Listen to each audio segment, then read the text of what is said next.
Marvel Avengers Alliance is a turn-based action fighting game.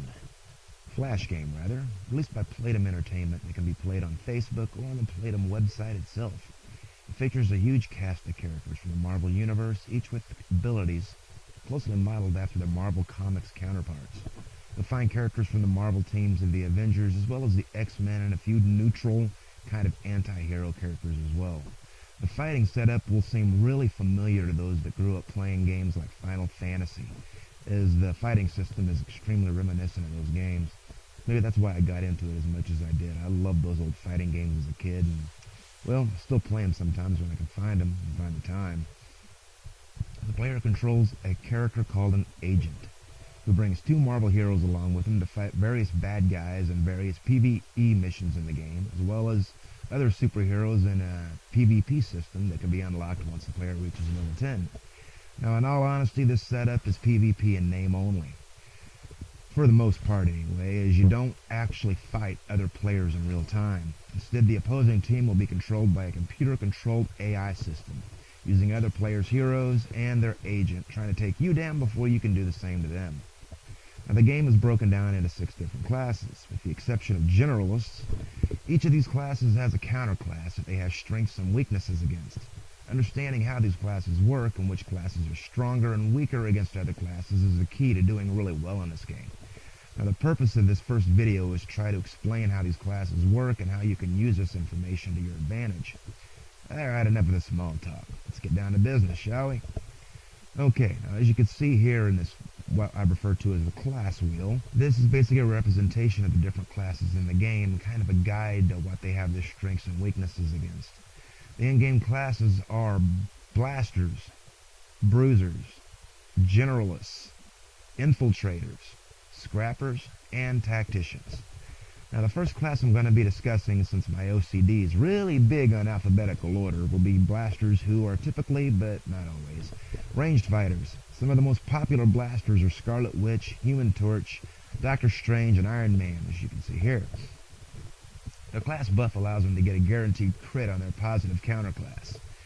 But that's a double-edged sword, as their negative counterclass can get a free turn from attacking one of them. In a turn-based game such as this, that can tend to be disastrous.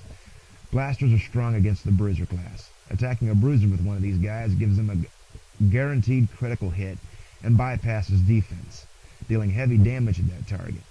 Now, they receive no buff from this attack like many of the other classes tend to, but the heavy damage is pretty nice. The downside to using a blaster, however, like I said before, is that their negative counterclass, tacticians, receive an extra attack from attacking them, and in a turn-based game like this, that can be a pretty bad thing. The next class I'll be discussing are called bruisers, and they're typically melee-type fighters, and many of these are known as tank characters, meaning they will intercept incoming attacks meant for your other heroes, such as Captain America, Thing, and Hercules. Now, not all of the bruisers are tanks. Not all of some of them, such as Hulk or Thor, are strictly offensive characters with heavy-hitting attacks, especially since once they gain their enraged buff from their counterclass. Once it hits 2 stacks, it's not uncommon to see a bruiser one-shotting people. Now, bruisers are strong against scrappers. Attacking or being attacked by a scrapper gives them a stacking buff called enraged. Now, this is affectionately referred to, as my wife and I, as going Ermagerd. Long story. Anyway, this buff stacks up to 2 times and raises their attack power significantly. Now, a bruiser with 2 enraged buffs can deal out really heavy damage. But the downside to using a bruiser is that their negative counterclass, blasters, that I mentioned before, they get guaranteed critical hits against them. And they bypass any defense stat you have. And it's not uncommon to see a blaster come out in their first move and completely one-shot an underpowered bruiser on their first move, or reduce them to like a sliver of health. Now, the strangest class in the game, in my opinion, are generalists. They're the only class in the game with no counterclass. No positive or negative counterclass. Now, this means that you have no class that you have any kind of class advantage against, but they have no class advantage against you either. As of the making of this video, and this is subject to change considering how fast Playdom likes to release content, there are only 3 generalist heroes in the game. And those are Mockingbird, bitch, Rogue, and Beast. Mockingbird and Rogue can both support an opposing class's skill set, basically becoming that class. Now, Beast, on the other hand, is more or less a support character that gives the rest of the team some cool buffs and can generalize an opponent, taking away his class strength as well. There's a generalist suit for the agent as well. Infiltrators are really nimble fighters, both ranged and melee, with heavy hitting attacks and a really handy class buff. The infiltrators are strong against tacticians. Attacking, or being attacked by a generalist, gives them a buff called Combat Awareness. That gives them a free counterattack. Now, the counterattack will happen immediately if they are attacked by a tactician, and the buff stays for 1 round. If you attack a tactician, the buff will give you a counterattack against the next enemy that attacks you, no matter what class they are. Now, you can equip your agent with an infiltrator suit to give them the same ability. The agent will usually counterattack with an attack called Brawl, which is a heavy-hitting 2-hit attack. And at higher levels, this move's pretty brutal. Hero infiltrators usually counterattack with their level 1 move. There are exceptions to this. The downside to an infiltrator is that their counterclass, Scrappers, get a free follow-up attack when they attack or you attack them. This can deal heavy damage and should be taken into consideration. Now, Scrappers are usually really nimble melee fighters. 2 of the latest limited edition heroes, which are Ghost Rider and Magic, and they are acquired from the Spec Ops missions, which you can't do anymore. Sorry guys, to the new ones. And they're some of the best Scrappers in the game, to be completely honest. Now, Scrappers are strong against infiltrators. Attacking or being attacked by an infiltrator will give them a buff called Close Quarters Combat, and it gives them a free follow-up attack whenever they attack. This buff will carry over to the next round and can be used against the next target they attack, no matter what class they are.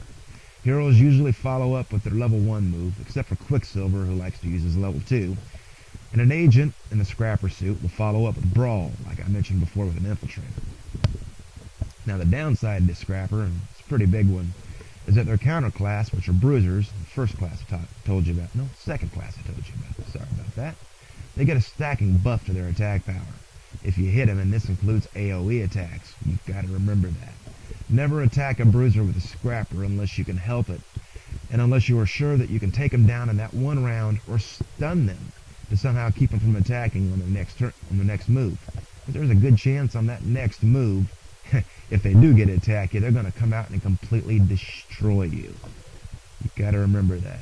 And the next class I'm going to be discussing right now is called Tacticians.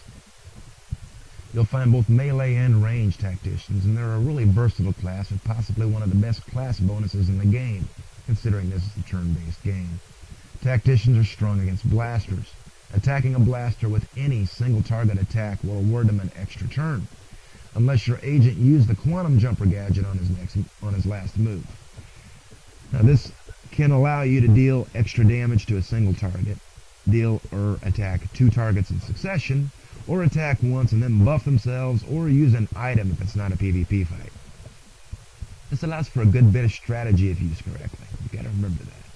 The downside of tacticians are that attacking or being attacked by an infiltrator allows them to counterattack. This can be triggered by a single target attack or AoE attacks. Special care must be taken when this class goes up against an infiltrator, because ignoring this can be pretty much disastrous.